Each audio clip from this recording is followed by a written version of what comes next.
Bezrat Hashem, le Chok l'Israël ce matin, Ketubot, la page 67a. Tanou Rabbanan, Yatom veitoma shebaou litparnes. Tiens, un orphelin et une orpheline qui sont venus demander la tzedaka. À qui tu donnes la priorité? Au garçon ou à la fille? Mefarnesim et aitoma, vachakach mefarnesim et ayatom. D'abord, tu donnes priorité à l'orpheline, à la fille. Et après, tu donnes l'ayatom. Pourquoi? Dit la Gemara, mipnei shaish darko lechazor al aptachim, ve'en aisha darka al hachazor. Parce que le petit, le garçon, lui, il peut aller se taper sur le pot, demander la tzedaka, mais une fille, elle a honte. Et c'est pas la manière courante de voir une femme taper sur deux portes, demander la tzedaka. Alors, puisque c'est comme ça, on la favorise à elle pour lui donner plus de chance.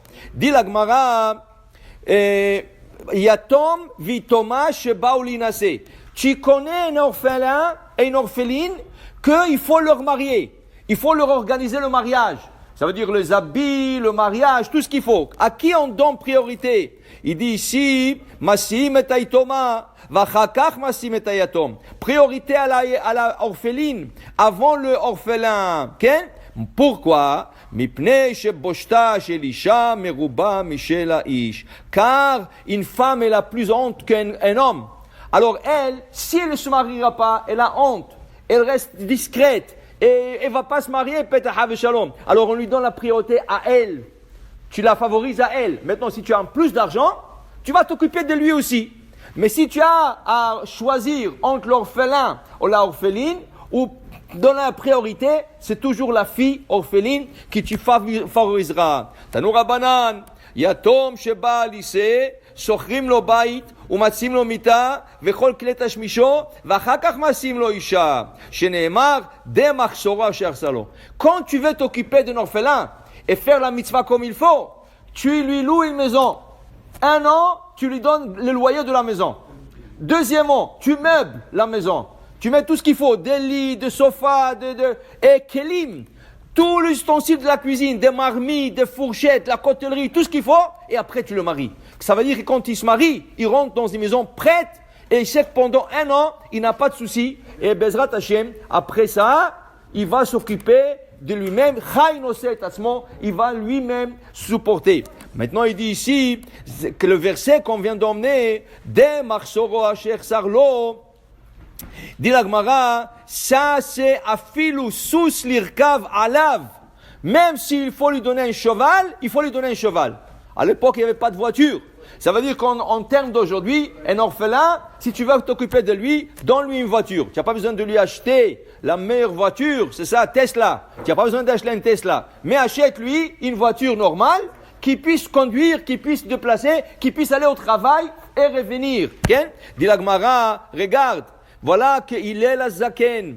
Il est la zaken, לקח לעני בן טובים אחד, סוס לרכוב עליו, ועבד לרוץ לפניו.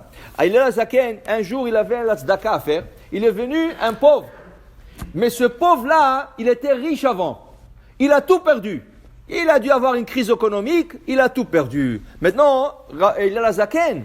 Il voulait ramasser la tzedaka pour lui, il est parti, pas seulement qu'il lui a donné de l'argent, il est parti acheter un cheval, et lui a acheté un esclave qui va prendre le cheval devant lui. Pourquoi? Parce qu'il avait l'habitude de l'avoir.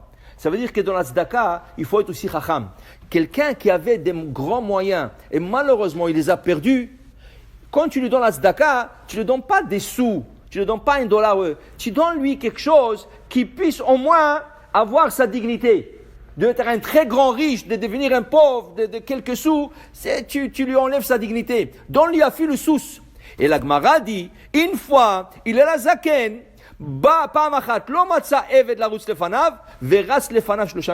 un jour, l'esclave n'est pas venu à ce pauvre-là qui lui a acheté le cheval. L'esclave est venu, il est la zaken. Il a pris le cheval, il a conduit dans la ville 3 kilomètres. Il a pris le cheval. Pourquoi? Pour lui donner un bon sentiment. Ça veut dire que ce n'est pas seulement de la tzedaka.